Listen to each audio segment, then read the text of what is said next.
ఇంటికి వస్తే అమ్మకి బోళ్ళని విషయాలు చెప్పాలి. అమ్మ చేతి గోరు ముద్దలు తినాలి. అమ్మ వడిలో హాయిగా నిద్రపోవాలి. ప్లీజ్ గణేష, మా అమ్మ ఇక్కడికి వచ్చేలా చేయవా? మా అమ్మ ఇక్కడికి వచ్చేలా చేయవా?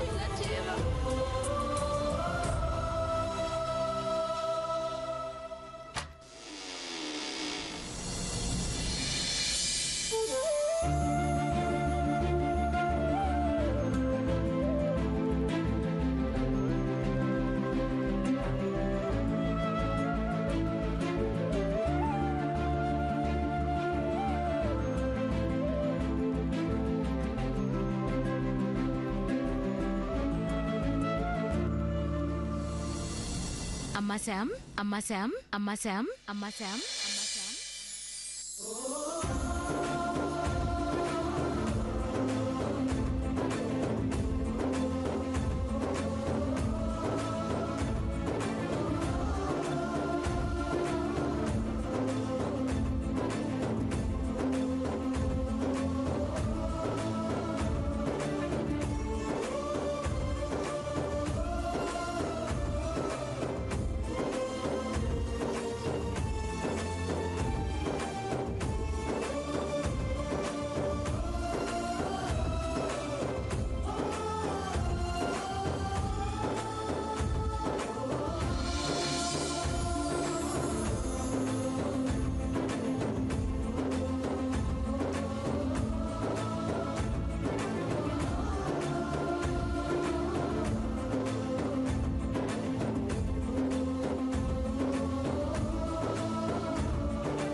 అడుగడుగునా నలిగా నీ మమతకై వెతిక నిదురన్నదే రాదు నిజమన్నదే చేదు పైవాడలా రాషాడిలా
అమ్మా, నువ్వు ఇక్కడికి వచ్చేసావా? నా కోసమే వచ్చేసావు కదూ? I miss you a lot. I miss you very much.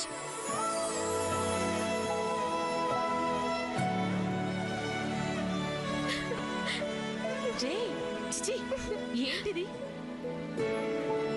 నాన్న? ఏడవకూడదు.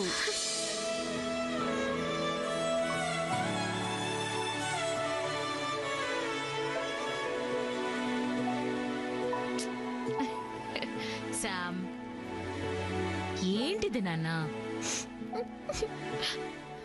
నువ్విలా ఏడవకూడదు. పండగ పూట ఎవరైనా ఏడుస్తారా? అయినా శామ్ ఏడవడం ఏంటి? శామ్ అలా ఏడవకూడదు.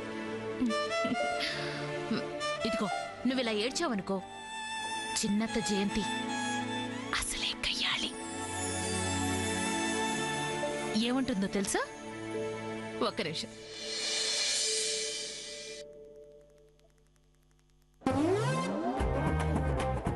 అమ్మా శాము, ఎందుకు ఏడుస్తున్నావు? నేనేమైనా నీకు తక్కువ చేశానా? నువ్విలా ఏడిస్తే మా ఆడపడుచు నన్ను ఆడిపోసుకుంటుంది.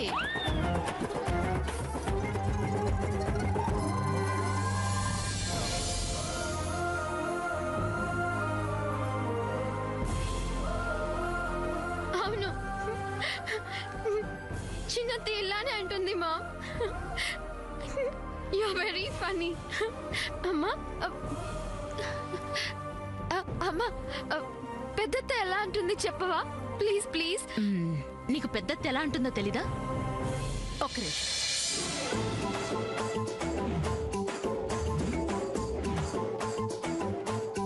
ఆడపడుచు ఆడపడుచు ఎక్కడున్నావు అంటే అందనంత దూరంలో అమెరికాలో ఉందట. హోల్సేల్ షాప్ కి వెళ్లే తీరిక లేదమ్మా అంటే రీటైల్ షాప్ లో కొనుక్కోమన్నట్టు తను రాలేక తన కూతుర్ని పంపించిందంట. అవును, ఇది కాదు గాని వాళ్ళిద్దరూ ఎలా గొడవ పడతారో చెప్పనా?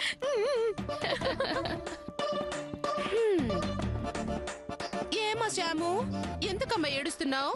నేనేమైనా తక్కువ చేశానా? ఆడపడుచు ఆడపడుచు అంటే అమెరికాలో ఉన్నా అందంట.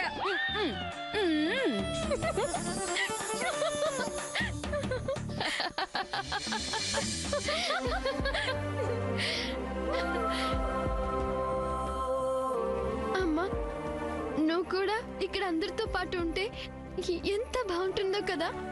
అందుకే కదమ్మా నువ్వు అలా ఫోన్ చేసి స్కైప్ లో వీడియో చూపించగానే నా అనారోగ్యం కాస్త దూరమై అమెరికా నుండి ఆగమేఘాల మీద మీ అందరి కోసం వచ్చాను.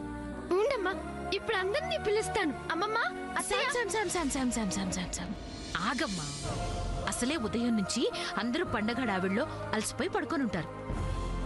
ఇప్పుడు వాళ్ళకి ఏం చెప్పొద్దు, ఉదయాన్నే సర్ప్రైజ్ ఇద్దాం, సరేనా? అమ్మా అమ్మా, నీకు చాలా కబుర్లు చెప్పాలి. అంతకన్నా ముందు నాకు బాగా ఆకలేస్తుంది. నీ చేత గోరు ముద్దలు తినిపించవా? ఓఎస్, దాదా పద నా బంగారం.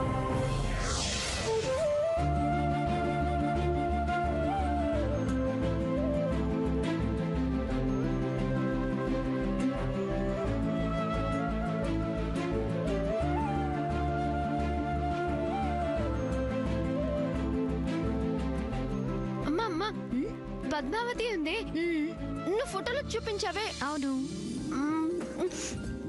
ఎంత అందంగా తయారైంది అనుకుంటున్నావు? ఆహా, అచ్చం తెలుగింటి ఆడపిల్లలాగా డాల్ లాగా ఉంది.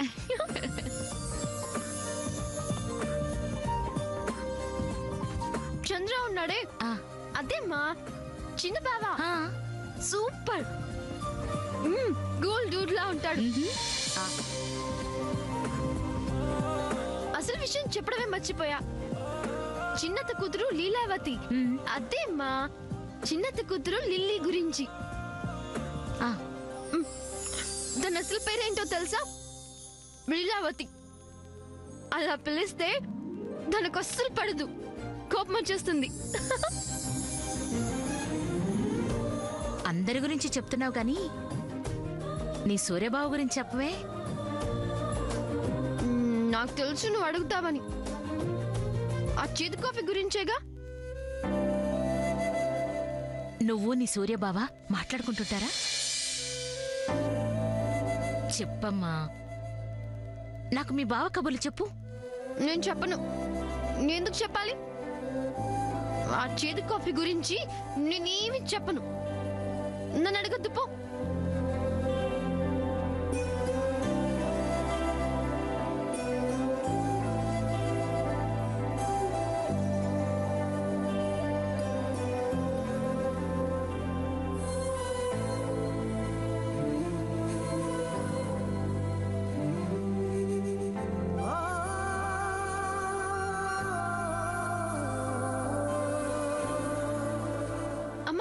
ఏంట్రా?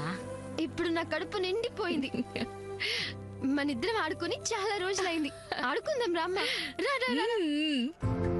నింగి నేల నిలిచేదాకా తోడుగా వీచే గాలి వెలిగే తారల సాక్షిగా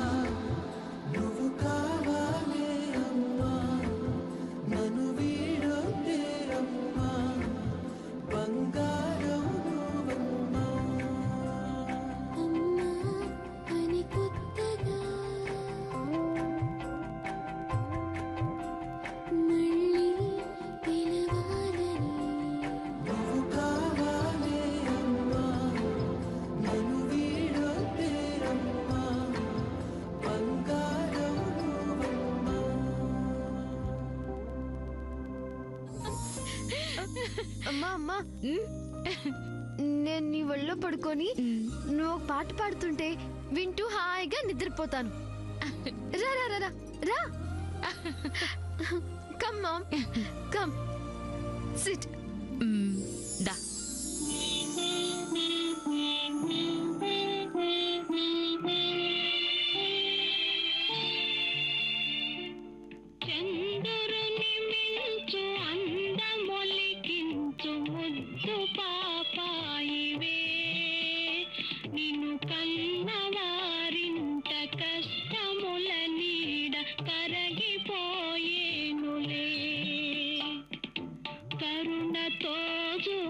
కనక దుర్గమ్మ కామితములిచ్చులే లోకముల నేలు వెంకటేశ్వరుడు నిన్ను దీవించులే.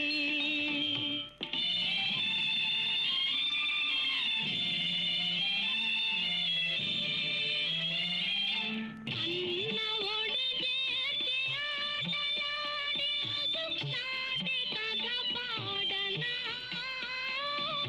నాటి కథ పాడనా, తలతల కొలంగి కష్టముల కృంగు నేటి కథ పాడనా, కన్నీటి కథ పాడనా, కలకల కులంగి కష్టముల కృంగు కన్నీటి కథ పాడనా.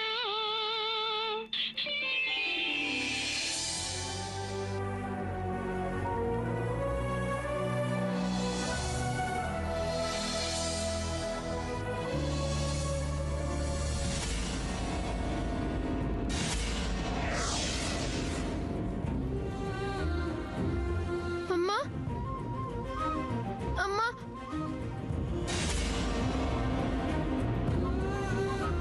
అమ్మా.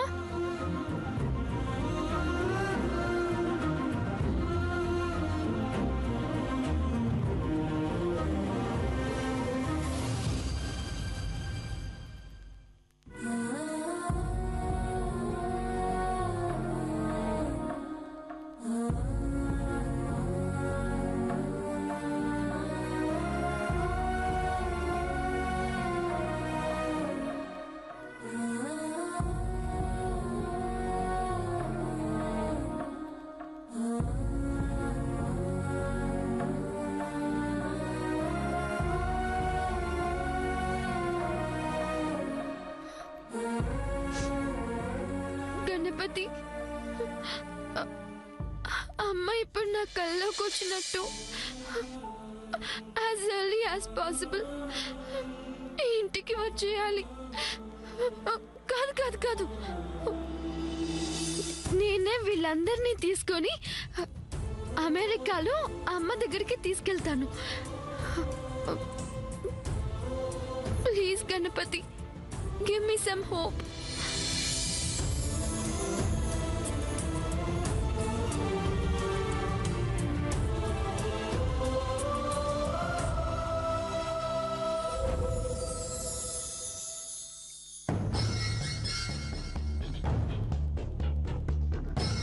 ఏవండి ఏవండోయ్, ఆ పేపర్లో పడితే ఇల్లు పిల్లలు ఏమీ అక్కర్లేదు. కళ్ళు ఇక్కడ ఉన్నాయి కానీ చెవులు వింటున్నాయి. ఇక్కడ లేని న్యూస్ ఏంటో చెప్పు. ఇంకా ముసుగులో గుద్దులాటెందుకు? అందరికీ మన ప్రయత్నాల విషయం తెలిసిపోయింది. పంచమి పూట మంచిదని నేనే ఆ మోడర్న్ పేరైకి ఫోన్ చేస్తాను. కనీసం ఊ అనండి.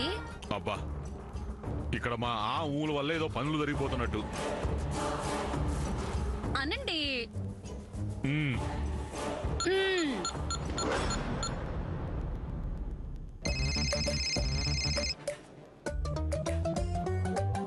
ఆ నేనే పేరయ్య గారు, గుర్తుపట్టారా? మిమ్మల్ని ఎలా మర్చిపోగలవమ్మా, చెప్పండి. అదే ఆ సంబంధం గురించి మాట్లాడుకున్నాం కదా. ఇప్పుడు ఇవన్నీ మంచి రోజులే కదా, వెంటనే వెళ్లి పెళ్లి చూపుల గురించి మాట్లాడమని మా వారు చెప్పారు. ఇందుక నా చేత ఊ అనిపించింది. పంచమి మంచిది కదా. తప్పకుండానమ్మా. అది ఆ, ఇంట్లో పెద్దవాళ్ళందరికీ తెలుసు కదమ్మా ఈ విషయం. మేం చెప్పకపోయినా మీరు చెప్పేస్తారుగా. క్రితంసారి ఇంటికొచ్చిన సంగతంతా పూసగుచ్చినట్టు చెప్పారటగా మా అత్తతో. అంటే అమ్మా ఏమీ అనుకోకండి అమ్మా. ఇందులో పెద్దగా అనుకోవడానికి ఏముందిలేండి. కొంతమంది నోట్లో నువ్వు గింజ కూడా నానదిగా.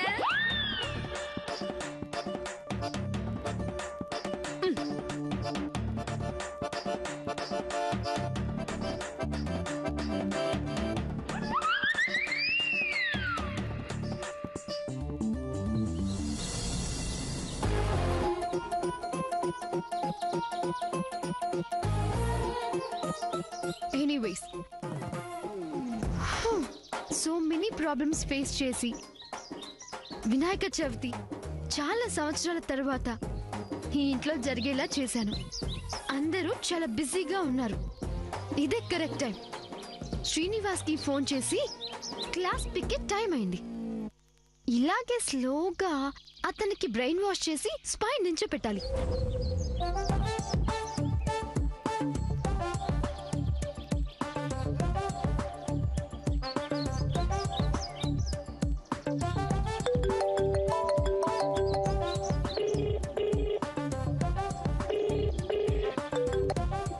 హలో, ప్రేమంటే నీ అభిప్రాయం ఏంటి? వాట్? ప్రేమ, that's what I mean. Love అంటే నీ ఒపీనియన్ ఏంటి? Who are you? FM radio ఆర్జేవా? ఏ మనిషి ఎవరో తెలిస్తే గాని నీ అభిప్రాయం చెప్పవా? అలాగని కాదు. ఇదిగో, నీకు నీ టైం అంటే విలువ ఉంటే తొందరగా చెప్పు. మరి నీకు నీ టైం అంటే విలువ లేదా? నన్ను పట్టుకొని ఇలాంటి విషయాలు అడుగుతున్నావు? అబ్బో, పర్లేదే, ప్రశ్నలేస్తున్నావు. Very good. అయితే చెప్తాను విను. నేను టైం పాస్ చేయట్లేదు. This is very important. ఇప్పుడు నా టైం, నా కాన్సన్ట్రేషన్ అంతా దీని మీదే. అందుకని నువ్వు చెప్పేదాకా వదలను. ప్రేమంటే అందమైన జాబిలి, కనబడుతుంది కానీ అందదు. ప్రేమంటే ఒక మలయ మారుతం, శృతిమెత్తగా తాకి సాగిపోతుంటుంది కానీ మనసు శాశ్వతంగా ఉండదు. అసలు ప్రేమ గురించి తెలియాలంటే హృదయం భగ్నం అవ్వాలి. భగ్న హృదయం అంటే ఏంటో తెలియాలంటే శరత్ చంద్రని చదవాలి. వెయిట్ వెయిట్ వెయిట్, ఎవరు? శరత్ చంద్ర అంటే దేవదాస్ రాసిన రైటర్. అది అక్కడొచ్చింది ప్రాబ్లం. నువ్వు అందరినీ జాబిలి మలయమారుతో అన్నప్పుడే నాకు అర్థమైంది. చూడు దేవదాస్, శ్రీనివాస్, ఐ మీన్ శ్రీనివాస్, మా పద్మని ఇష్టపడి కూడా నువ్వింకా ఆమె కోసం ఏం చేయలేదేంటా అనుకున్నాను.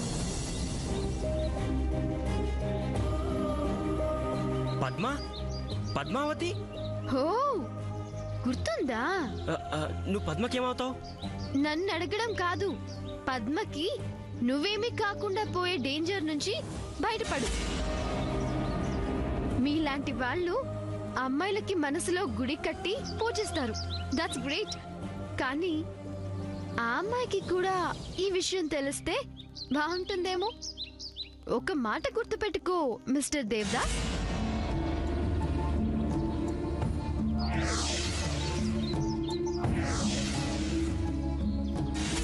శ్రీనివాస్. అదే శ్రీనివాస్. ప్రేమంటే ఒక అమ్మాయిని చూసి ఇష్టపడడమే కాదు, ఆ అమ్మాయిని గెలుచుకోవడం కూడా. చూసి ఇష్టపడితే ఆ ప్రేమ ఇన్కంప్లీట్. ఆ ప్రేమ నీ పక్కనున్నప్పుడే ఆ లవ్ కంప్లీట్. అర్థమైందా? బాయ్ దేవదాస్. శ్రీనివాస్, ఏంటి పెట్టేసింది? పద్మావతి గురించి చెప్పిందేంటి? దూరం అవుతున్నారంటుందేంటి? అంటే పద్మావతికి ఏమైనా సంబంధాలు చూస్తున్నారా? పద్మావతి ఇక నాకు శాశ్వతంగా దూరమైనట్టేనా? ఇప్పుడు పద్మావతిని నేను ఎలా దగ్గర చేసుకోవాలి? తింగర్దేం చెప్పకుండా పెట్టేసిందేంటి? ఇప్పుడు నేనేం చేయాలి?